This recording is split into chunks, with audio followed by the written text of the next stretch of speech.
మెదక్ జిల్లా నర్సాపూర్లో కాంగ్రెస్ అభ్యర్థి ఆవుల రాజిరెడ్డి ఇంటింటి ప్రచారం నిర్వహించారు. కేసీఆర్ బీఆర్ఎస్ ప్రభుత్వాన్ని ప్రజలు నమ్మే పరిస్థితిలో లేరన్నారు.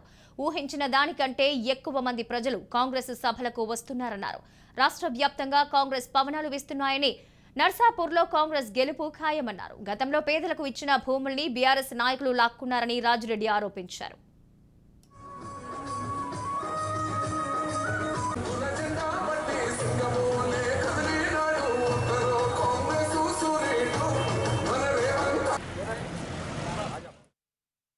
ఈ వచ్చే ఎన్నికల్లో 30వ తారీఖు జరిగే ఎన్నికల్లో రాష్ట్ర వ్యాప్తంగా కాంగ్రెస్ పవనాలు వీస్తున్నాయి.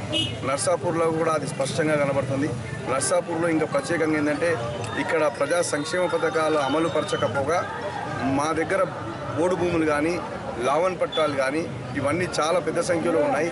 గతంలో విఠల్ రెడ్డి గారు మరి ఎమ్మెల్యేగా ఉన్నప్పుడు కాంగ్రెస్ ప్రభుత్వంలో ఉన్నప్పుడు ఈ భూములన్నీ పంచబడ్డాయి. ఆ భూములన్నింటినీ కూడా ఇది లాక్కోవడం చాలా వాళ్ళు బాధపడుతున్నారు.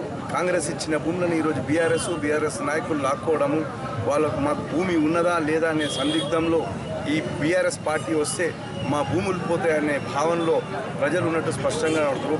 ఈరోజు త్రిబుల్-ఆర్ కానీ కాళేశ్వరం భూములు కానీ పోయిన నిర్వాసితులు ఎవరైతే ఉన్నారో వాళ్ళు కూడా ఖచ్చితంగా ఈ గవర్నమెంట్ను పడగొట్టాలి, కాంగ్రెస్కు పట్టం కట్టాలనే నిశ్చయంతో ఉన్నట్టు స్పష్టంగా కనబడుతున్నది. కేసీఆర్ కానీ బీఆర్ఎస్ నాయకులు చెప్పే మాటలు నమ్మే పరిస్థితుల్లో ప్రజలు లేరు. ఈరోజు వాళ్ళు ఎన్ని అసత్య ప్రచారాలు చేసినా, ఎన్ని అబద్ధాలు ఆడినా, ఎంత ప్రజలను మభ్యపెట్టాలని ప్రయత్నించినా పరిస్థితి చేదాటిపోయింది. కాబట్టి వాళ్ళ మాటలు నమ్మే పరిస్థితులు లేరు. మీరు మొన్న మా రేవంత్ రెడ్డి గారి సభ నర్సాపూర్లో జరిగినప్పుడు గమనించుంటారు.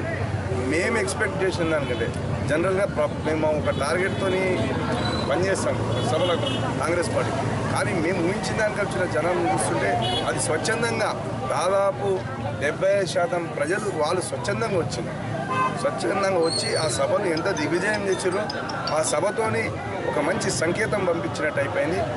గెలుపు ఆ రోజే నిర్ణయం అయిపోయింది.